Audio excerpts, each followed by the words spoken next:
Whatever you want. Okay. Yeah, absolutely.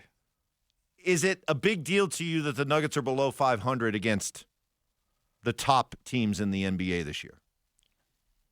Does that Okay. is that a warning, that red flag to you? Not ideal, but no. Not ideal, but no. Why? This team's been banged up a little bit.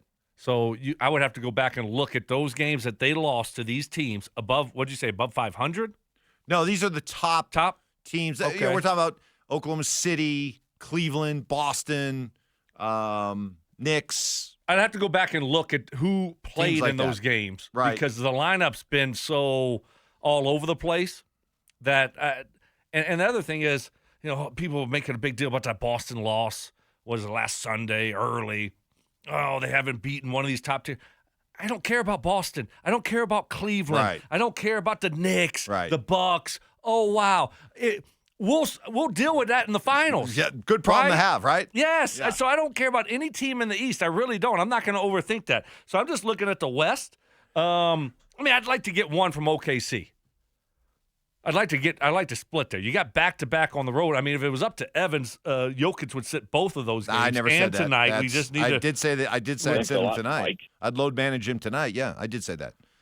And then In anticipation and then you said you wouldn't do No. back-to-back either. I did say. What? No.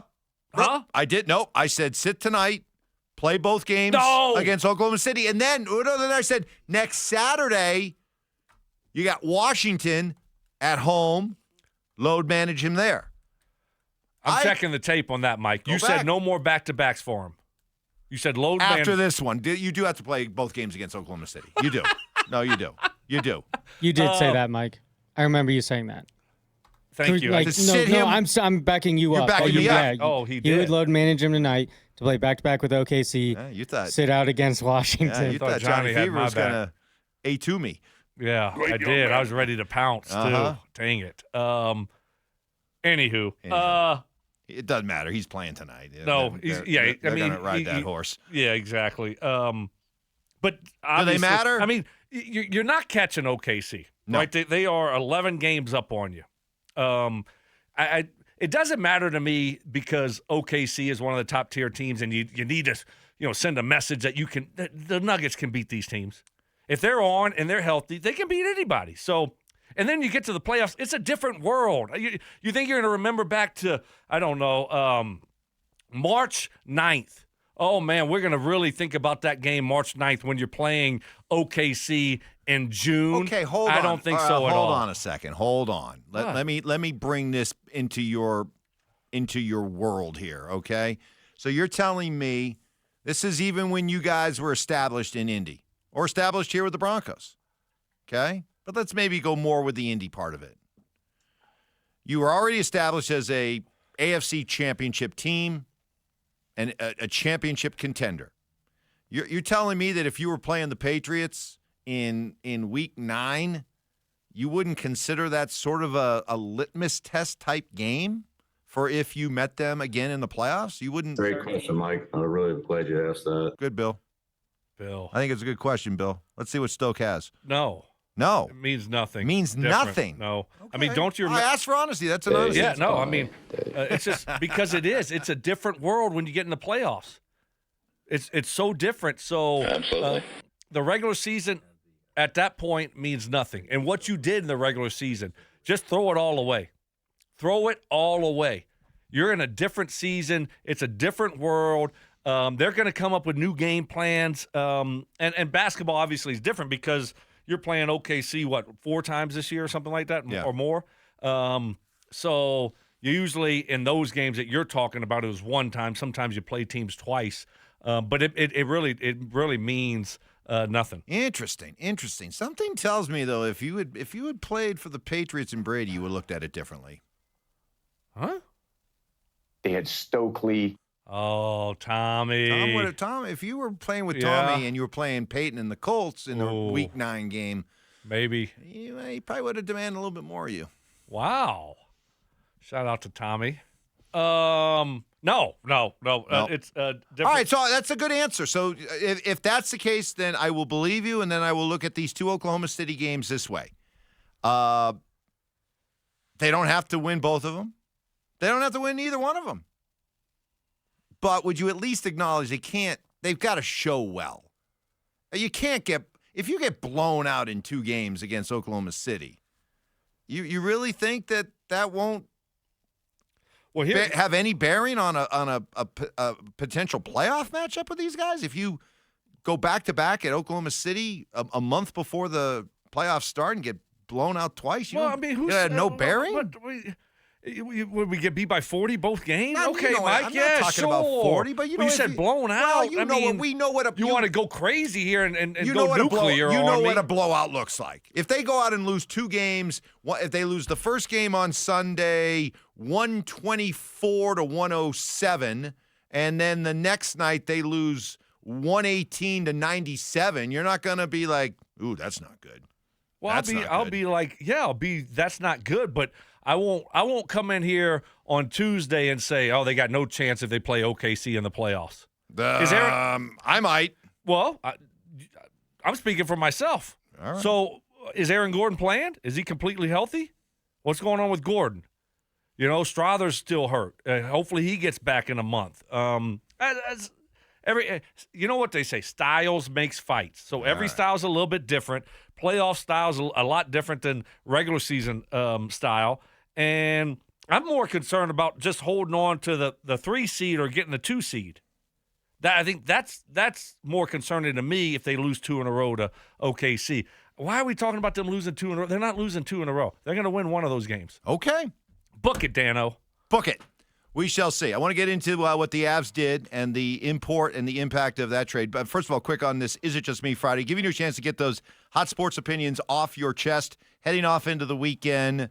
Whatever it will be, World of Sports or beyond, hit us up, and all we ask for is plenty of opinion, humor, snark. You give us a Brandon Stokley French Cajun word or phrase of the day that we learned during the course of the football season. You get bumped up to the top of the line. I do want to give a shout-out to all the boys and girls high school basketball players who are getting ready to play in tournament action this weekend. Is it just me, or I needed to be broadcasting live from the Denver Coliseum this morning? Why? Well, my kids' high school, our neighborhood high school, Green Mountain Rams, go Rams. Both their girls and boys teams are playing this morning at the Denver Coliseum. The girls are getting ready to play. They are the 5th seed in 5A, and they're getting ready to take on Roosevelt here at 8:45. Wow. 8:45 this morning. And then right after that, I know. Well, they're trying to get all the 5A and 6A quarterfinal games in there, boys and girls. And then the Green Mountain boys will be playing right after them at 10:15, taking on Sand Creek. Wow. Do not have a scouting report on Sand Creek, so don't even know where they're from. Yeah. So, but well, how cool is that? Yeah, no, shout out to cool. all them. So I'm kind of bummed out. I mean, I love being here with you and all our great listeners, but I was when the schedule came out, I was kind of hoping that I could go right from here, over down to the Coliseum and sit back and enjoy and root for my Green Mountain Rams boys and girls, but not happening. Not happening. Which is why I probably should have used your portable broadcast unit. Had you bring it out of your basement, give it to me, and I could have been broadcasting today. I'm sure that fine folks at the Denver Coliseum would have set me up. Yeah, I didn't realize. I could have been courtside doing the show. Doing the show courtside. That would have been entertaining. That would have been fun. No, that's awesome though. Playoff basketball, high school sports is so much fun. Oh. I had a chance to coach for a couple years of football, which was a blast. Loved doing that. Love the kids. See any of you ever reconnect, or do you stay in touch with high school buddies, teammates? Oh, for me? Yeah, for you. Oh, gosh, no. No. We were losers. We won one game. Tell me you got that tie. We won one game. We won our first game. I sound like Cam Newton, right? We won our first game of the year and then proceeded to lose the next 9, Mike. Not very good. I never made any playoffs in high school. Really? No playoffs for Stokley in high school. No kidding. No playoffs, no gifts. No gifts. I got no gifts. Reggie Flugent's my quarterback. He wasn't buying me gifts, right? He wasn't buying nobody gifts. Reggie Flugent's. Yeah. Flugent's. Well, we didn't make the playoffs. No gifts. So there you go. Man, that was my high school experience. I don't care how old you get. You hopefully can live a good, long life. And I don't care how old you get. I don't think your high school sports memories ever fade. Oh, no. I don't just think they go ever out and fade. about, and trust me, I hear a lot of them. I don't think they ever fade. So Wasn't good for luck. Wasn't for that knee injury in high school, I'd have been at that next level with you. So Okay. good luck to all the teams, but if I may, a special shout out to my Green Mountain Rams, girls and boys. Good luck today, coming up at the Denver Coliseum. The girls up first here in about half an hour. So Okay. go get them. Big move last night for the Avs, and this is what, as a fan, this is all you can ask for. Honestly, is to have your team, your organization recognize that you're in a championship window and you go for it. You know, damn the torpedoes. F them picks. Let's go. Push all those chips in the middle. They make the trade yesterday. They acquire Brock Nelson.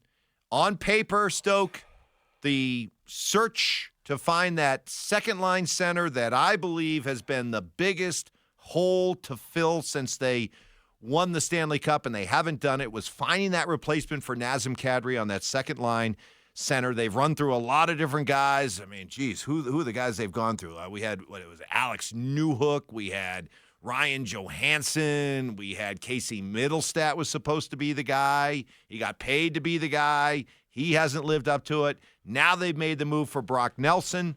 And on paper, Stoke, they got the guy. Because of all the candidates that they brought in to replace Naz, this is the dude that should be able to do it. Good player, well-respected. As they like to say in hockey, he's a 200-foot player, means he plays baseline to baseline. Baseline to baseline. I mean, This guy's all not over the just rink. he's not just cherry picking out there trying to just play offense. He's doing it all. Offense.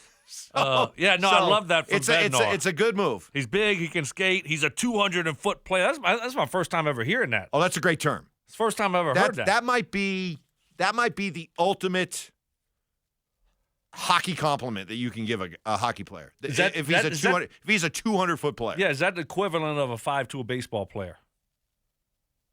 That means you can play O, you can play D, Yeah, right? And hockey, yeah, I mean, you can score, Yeah. you can. I mean, you're a little bit of everything, Yeah, right? yeah. I mean, 200-foot player, you do it all. You do it all. Okay. He's always been a trusted 200-foot player, and if you look at his history, I mean, he's scoring 30-plus goals most years, too. So, I mean, to get a player of that caliber is hard to do, and, I think it's an amazing ad for a team. I think that is a cool compliment. Someone called you a 200-foot player. It's the best compliment you can get in hockey. Put that head up a little bit higher. Yep. I like it. No, I like the addition. They're going for it. They're being aggressive. I still think they're going to make another move here. But I love it. I really like this team. I like the moves that they're making. They're not just sitting around hoping that, Middlestat will work out or whatever the case may be. They're going for it. So they're not worrying about the future. They're trying to win it this year. Can you not help but notice the difference in approach between the two tenants of Ball Arena? You got an Avalanche team that is saying, look, we're not worried about what this thing's going to look like 3-4 years from now. We'll worry about that then. We're going for it now. Versus the Nuggets approach, which is, we definitely want to try to win now, but we also want to make sure we're trying to win 3-4 years from now. Right? Wasn't that the famous quote from Calvin Booth at the end of last season? We're not necessarily trying to win a championship this season. We're trying to make sure that we win multiple championships over the course of the next several seasons. Right. Two different approaches. We're fixing to find out which one is the best. But to be fair here, Mike, it's two different rules. True. Hockey, basketball, two different rules. Two sets of way different rules. When you talk about cap, when you talk about being able to trade things, basketball, all of a sudden, they changed the rules a year ago. Now you got different aprons. So you got to be careful, and I think you got to approach things differently between the two sports, right? Obviously, basketball, a lot less players, right? And And so it's just such a different game. I don't want to look at the Avs and what they're doing and then say, well, the Nuggets, they're not going all in because they didn't make any big moves. I think there's limitations in basketball that maybe you don't have in hockey. And so you have to navigate those waters a lot differently because you don't want to put yourself in a bind by going into the top apron and now all of a sudden you can't make any moves moving forward that will really handicap you. Yeah, but I go back again to Calvin Booth, and he said, what you can do, even with these very restrictive aprons, you can still bring in, veteran players on one-year deals and hope it works out, but then guess what you're doing? After that year's over, you got to go find another veteran player on a team-friendly deal and try to make it work. But you're limited with salary. You are, but you can do it that way. You can still try to build around your core with more veteran players. But what Booth wants to do, he sees a vision where we're developing these young players, and there might be some short-term pain, but there's more of a benefit long-term because instead of trying every year to come up with 2 or 3 veterans – to make this year's team work and then have to do it again the next year, it's better to develop the Christian Browns, the Julian Strathers, the Zeke Najis, the Peyton Watsons, so that, hey, not only are we getting the right kind of complement to our core, but they're guys that are going to be here for the foreseeable future. Well, you only have one guy in that lineup that's relatively a new guy, and that's Christian Brown. In the starting lineup. So you have paid veteran guys, and so now you on your team. Beyond your core, though. Huh? Beyond your core. Beyond your core. You also went out there. They got veterans guys, though. They got Russ. They got Russ. Don't forget Dario. Oh, jeez. Don't forget Dario. Sorry, I had forgotten Dario. I know you did, because he doesn't play at all. Dario played the other night, knocked down a 3. I'm like, Dario. Sarge! Oh, there you go. That's why Calvin went over the pond there to start a free agency. You keep getting that wrong. No, I want to. That's my story, and I'm sticking with it. Okay, that's my story. I love that. Even if it's wrong, it's my wrong, story. but I love that you just the tenacity to stay with that. That's good. So you're saying he went over there for Concar?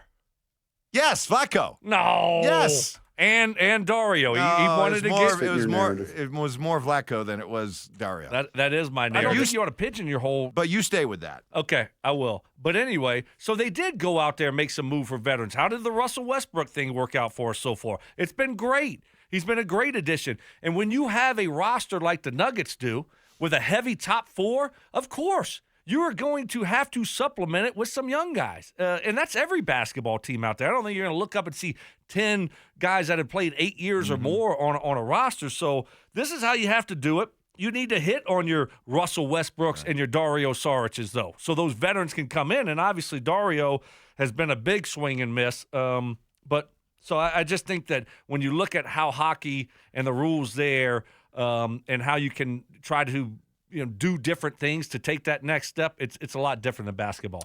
But there's no doubt that you do have more freedom in hockey. But remember, you're also dealing with a very, very restrictive hard salary cap, though, too. That is true. They deal with their own challenges, and what the Avs have done is that they've brought in some guys that it'll take a lot of maneuvering, to get these guys like a Ryan Lindgren and like a Brock Nelson, who are both going to be free agents after this year.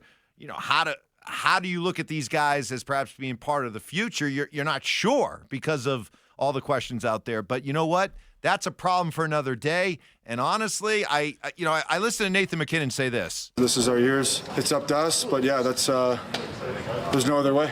We're not in rebuild mode yet. He said that. That's funny. But you know what's funny about that? If I'm Chris McFarland, if I'm Jared Bednar, I don't worry about that, because you know what? If this thing doesn't work out and all these moves and the pushing the chips in, all in, if you don't have the winning hand, guess what? You're probably not going to be around for that rebuild anyway. So what do you got to lose? Go for it. Won't be, because if it doesn't work out, guess what? Won't be your mess to clean up. Somebody else is going to be charged with doing that. So you might as well go for it. Yeah, absolutely. I love how aggressive they are.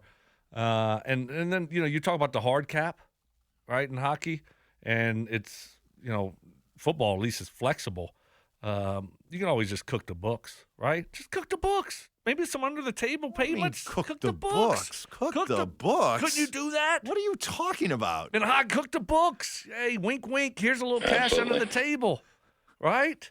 Cook the books. We got to go for it. Like if you're talking about being aggressive and going all in. I'm going to have you go over to Ball Arena and do like a little PowerPoint presentation for all the executives. That's there. what we do down south. Yeah, right? Brandon Stokley. Hey, listen, payment. all you suits, get over here. Get down to the conference.